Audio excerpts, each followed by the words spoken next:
ស្គាល់គ្នាជាមួយនឹងសង្សារឈ្មោះថាប្រូរ៉ាគឺបានតាក់ទងគាត់នឹងរយៈពេល2ខែហ្នឹងហើយក៏បានគឺជិះម៉ូតូគេទៅហើយយកទូរស័ព្ទ12 Pro Max ទៅមកដើមនេះបងប្អូនមានឈ្មោះអី ខុតធីរីបង ខុតធីរីមានអាយុប៉ុន្មានហើយ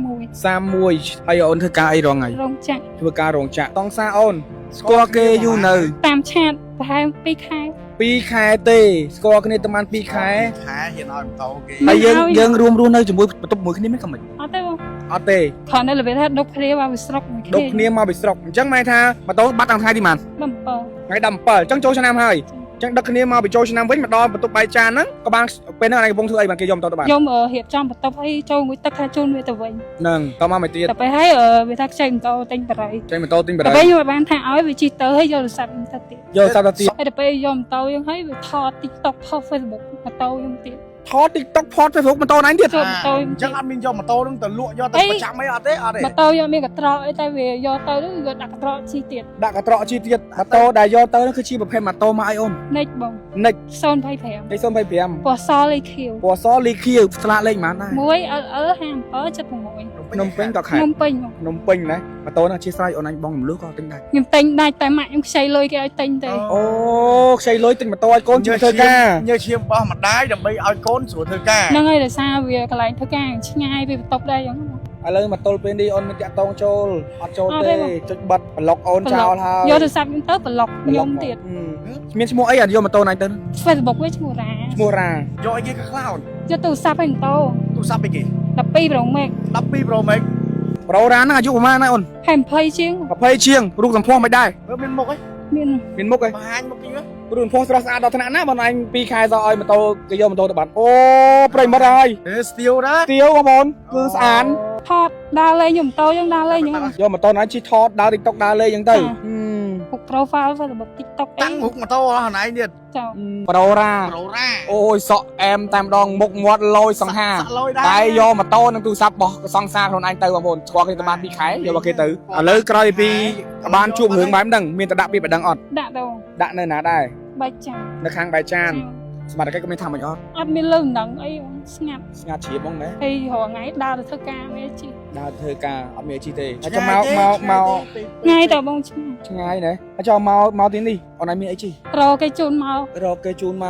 អត់ទាំងលុយជីផាសាទេវាឆ្ងាយ ឆ្ងាយពេលបើជីភាសាមកក៏3 4ម៉ឺន ចា៎ ស្រួលណា ពីណាមកពី បាយចាន បាយចានមកដល់ណាបើទុកជើ 30000ណា 40000ទេ ទៅមកយើងអាចទៅ ស្រួល 5 ស្រួល 10 ណា យើ បើស្រួលស្រួលគេមិនដប់មកទៀត អត់ ឆ្ងាយអតចរិតរបស់ប្រូរ៉ាដែលតាក់តងណៃកន្លង វា រ សំ យៈ ដី ពេល2ខែហ្នឹងមិនដែរ សំដីវាផ្អែមល្ហែមវាចេញចរិតមកបោក ស្វីតហ្មង ផ្អែមនិយាយថាមិនខ្លះបានធ្វើអស់ណៃលង វានិយាយមកវាសំដែងទៅដូចស្រឡាញ់យើងអញ្ចឹងបង បាទ តែចុងក្រោយវាបោក តែលឺដំណឹងថាប្រូរ៉ាដែរបងណាគេផ្សេងទៀតអត់ មនុស្សនេះប្រហែលជាធ្លាប់បោកគេពីមុនមកបង ក្នុងចំណោមទាំងអស់ហ្នឹងក៏មានអណៃម្នាក់ដែរត្រូវអត់ ចាសូមឲ្យបងសមត្ថកិច្ចជួយស្វែងរកម៉ូតូឲ្យខ្ញុំវិញព្រោះអីអត់មានអីជិះធ្វើការទេព្រោះថ្ងៃដើរឆ្ងាយទៀតបង ម៉ោង11ត្រូវថ្ងៃទី1ខែឧសភាឆ្នាំ2026គឺមានប្អូនស្រីម្នាក់គឺមកតាំងពីខាងបាយចានបងប្អូនគឺខេត្តកណ្ដាលមកដល់ទីក្រុងភ្នំពេញនៅទឹកដីបរិវេណបានកក់ដើម្បីឲ្យខ្ញុំជួយផ្សព្វផ្សាយដោយសារតែគាត់គឺបានស្គាល់គ្នាជាមួយនឹងសង្សារឈ្មោះថាប្រូរ៉ាបងប្អូនគឺបានតាក់ទងគាត់នឹងរយៈពេល2ខែហ្នឹងហើយក៏បានខ្ចីម៉ូតូរបស់គាត់ទៅតែបងប្អូនគឺម្ចាស់ម៉ូតូគេអត់បានឲ្យខ្ចីទៅទេគឺជិះម៉ូតូគេទៅហើយយកទូរស័ព្ទ12 Pro Max ទៅមកដើមនេះបងប្អូនឥឡូវយើងចង់ដឹងរឿងរ៉ាវកាន់ច្បាស់យើងធ្វើការសាកសួរទៅកាន់ប្អូនស្រីទាំងអស់គ្នាបងប្អូនបាទជំរាបសួរបងប្អូន ស្រួលបងអូន បាទមានឈ្មោះអី ខុតធីរីបង ខុតធីរី ចា មានអាយុប៉ុន្មានហើយ 31 ហើយអូនធ្វើការអីរងថ្ងៃ រោងចក្រ ធ្វើការរោងចក្រស្នាក់នៅណាដែរ នៅបាច់ចាន នៅបាយចានខេត្តកណ្ដាលណាថ្ងៃនេះមានបញ្ហាក៏ដូចជាវិបត្តិអ្វីឲ្យបងជួយផ្សាយ រឿងបាត់ម៉ូតូ បាត់ម៉ូតូទុករបៀបមិនអីរបៀបមិនបាត់ ចូលតែម៉ូតូទុកលើបន្ទប់តែដល់ពេលឲ្យម្នាក់នៅវាខ្ចីថាទៅទិញបរិយអញ្ចឹង បាទម្នាក់នឹងជានរណាគេ សង្សារខ្ញុំ សង្សារអូនស្គាល់គេយូរនៅ តាមឆាតប្រហែល2ខែ 2ខែទេស្គាល់គ្នាតែបាន2ខែ ខែហ៊ានឲ្យម៉ូតូគេ ហើយយើងរួមរស់នៅជាមួយបន្ទប់មួយគ្នាមិនក៏មិន អត់ទេបង អត់ទេ គ្រាន់តែល្បិចថាដុកគ្នាមកវាស្រុកមួយ ដុកគ្នាមកពីស្រុកអញ្ចឹងមែនថាម៉ូតូបាត់តាំងថ្ងៃទីប៉ុន្មាន 7 ថ្ងៃ17អញ្ចឹងចូលឆ្នាំហើយអញ្ចឹងដឹកគ្នាមកបញ្ចូលឆ្នាំវិញមកដល់បន្ទប់បាយចានហ្នឹងក៏បានពេលហ្នឹងឯងកំពុងធ្វើអីបានគេយកម៉ូតូទៅបាន ខ្ញុំរៀបចំបន្ទប់ឲ្យចូលមួយទឹកថាជូនវាទៅវិញ ហ្នឹងតមកមកទៀត តែពេលហើយវាថាខ្ចីម៉ូតូទិញបរិយ ចេញម៉ូតូទិញបរិ តែ យ ពេលខ្ញុំបានថាឲ្យវាជិះទៅហើយយកទូរស័ព្ទខ្ញុំទៅទៀត យកសាប់ទៅទៀត សុំត្រឡប់ទៅក្រោយបានតិចវិញមើលពេលទៅស្រុកហ្នឹងគឺទៅស្រុកជាមួយគ្នាឬ អ ក៏ ត់ មិន ទេបងអត់ទេ ផ្សេងគ្នាតែត្រូវឡើងមកពេញនឹងមួយគ្នា អូ ផ្លូវស្រុកតែមួយ វាប្រហែលជាវានៅការីវង នៅគ្រីវងហាត់តកៅចុះណៃណា នៅកពត នៅកពតចឹងណាត់ជួបគ្នាណាពេលមកវិញហ្នឹង នៅខ្នល់បៃគូ នៅក្នុងបៃគូហើយក៏ដឹកគ្នាមក អូអញ្ចឹងគេចេញពីកពតមកគេចូលមកយកខាងផង អត់ទេក៏ចាំនៅកន្លែង អូគេចាំដល់ហ្នឹងណា យើងណាត់គ្នាចាំនៅហ្នឹងជីមកផ្លូវមកពេញមួយគ្នាក៏ទៅបាយចាន ឲ្យមកដល់ផ្ទះវិញមិន ដល់ពេលមកដល់ហ្នឹងខ្ញុំថាងូតទឹកចូលងូតទឹកជូនវាទៅវិញអញ្ចឹងដល់ពេលឲ្យវាថាខ្ចីម៉ូតូទៅទិញបរិយដល់ពេលឲ្យខ្ញុំបានថាឲ្យវាជីទៅ ជីទៅហ្មងជីទៅរយហ្មងបន្ទាប់ជីទៅហើយអត់មានតាក់តងទៅបានអត់ តែទៅអត់លើក អត់លើកទេ ហើយចុចបិទទូរស័ព្ទខ្ញុំ ចុចបិទទូរស័ព្ទភ្លាមហ្មង តាំងពីថ្ងៃ17រហូតមកដល់នេះចូលខែថ្មីហ្នឹងថ្ងៃ1ហី ថ្ងៃ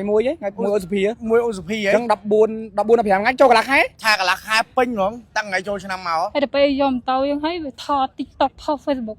ម៉ូតូខ្ញុំទៀត ថត TikTok ផត Facebook ម៉ូតូណៃទៀត ចូលម៉ូតូ អញ្ចឹងអត់មានយកម៉ូតូហ្នឹងទៅលក់យកទៅប្រចាំអីអត់ទេអត់ទេ ម៉ូតូយកមានកត្រកអីតែវាយកទៅយកដាក់កត្រកជីទៀត ដាក់កត្រកជីទៀតម៉ូតូដែលយកទៅហ្នឹងគឺជាប្រភេទម៉ូតូមកអីអូន និចបង និច 025 លេខ025 ពណ៌សលេខខៀវ ពណ៌សលីខៀវស្លាកលេខប៉ុន្មានដែរ 1LL5776 ភ្នំពេញក៏ខេត្ត ខ្ញុំពេញមក ភ្នំពេញណាម៉ូតូហ្នឹងអធិស្ឋានអូនអញបងរំលឹកក៏ទិញដែរ ខ្ញុំទិញដាច់តែម៉ាក់ខ្ញុំខ្ចីលុយគេឲ្យទិញទេ អូខ្ចីលុយទិញម៉ូតូឲ្យកូនជួយធ្វើការ ញើឈាមបោះម្ដាយដើម្បីឲ្យកូនស្រួលធ្វើការ ហ្នឹងហើយដោយសារវាកន្លែងធ្វើការឆ្ងាយពីបន្ទប់ដែរអញ្ចឹងបង បាទឥឡូវមកទល់ពេលនេះអូនមានតាក់តងចូលអត់ចូល អត់ ទេ ទេបង ចុចបិទប្លុកអូនចោលហើយ យកទូរស័ព្ទខ្ញុំទៅប្លុកខ្ញុំទៀត មានឈ្មោះអីអត់យកម៉ូតូណៃទៅ Facebook វាឈ្មោះរ៉ា ឈ្មោះរ៉ា យកអីគេក៏ខ្លោន យកទូរស័ព្ទឲ្យម៉ូតូ ទូរស័ព្ទអីគេ 12 Pro Max 12 Pro Max អីទឹកលុយបើស្រុកអស់ម៉ូតូ1000ជាង នឹង25អាចចូល2000ជាង ជាង ចា 2000ជាងអនុប្រហែល100ទៀត ប្រហែល100ចូល3000ហ្នឹងណា ហើយម៉ូតូម៉ាក់ខ្ញុំខ្ចីគេ3000តែទំបានបងបាន10ខែទេ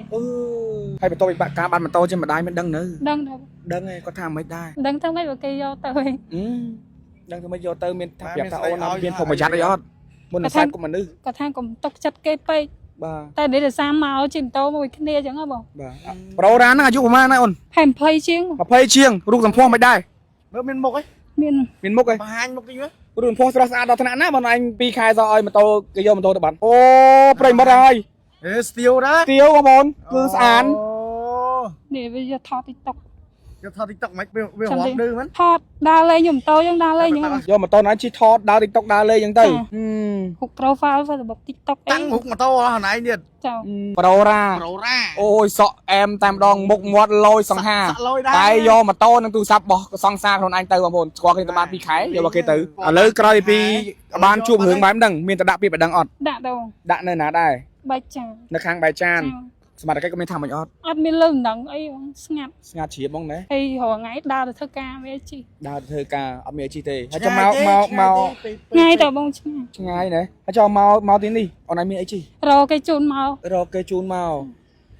អត់ទាំងលុយជីផាសាទេវាឆ្ងាយ ឆ្ងាយពេកបើជីភាសាមកក៏3 4ម៉ឺន ចា៎ ណាស្រួលណាទៅវិញទៅមកចូល ពីណាមកពី បាយចាន បាយចានមកដល់ណាបើគិតទៅ 30000 40000ទេ ទៅមកយើងអាច មិន មិន ស្រួល 5 ស្រួល 10 ហ្នឹង រៀល បើមិនស្រួលស្រួលគេមិនដប់មកទៀត អត់ ឆ្ងាយ ឆ្ងាយពេកបាទពីបាយចានមកដល់នេះបើថា booking app គេអត់ដប់មកទេ ឥ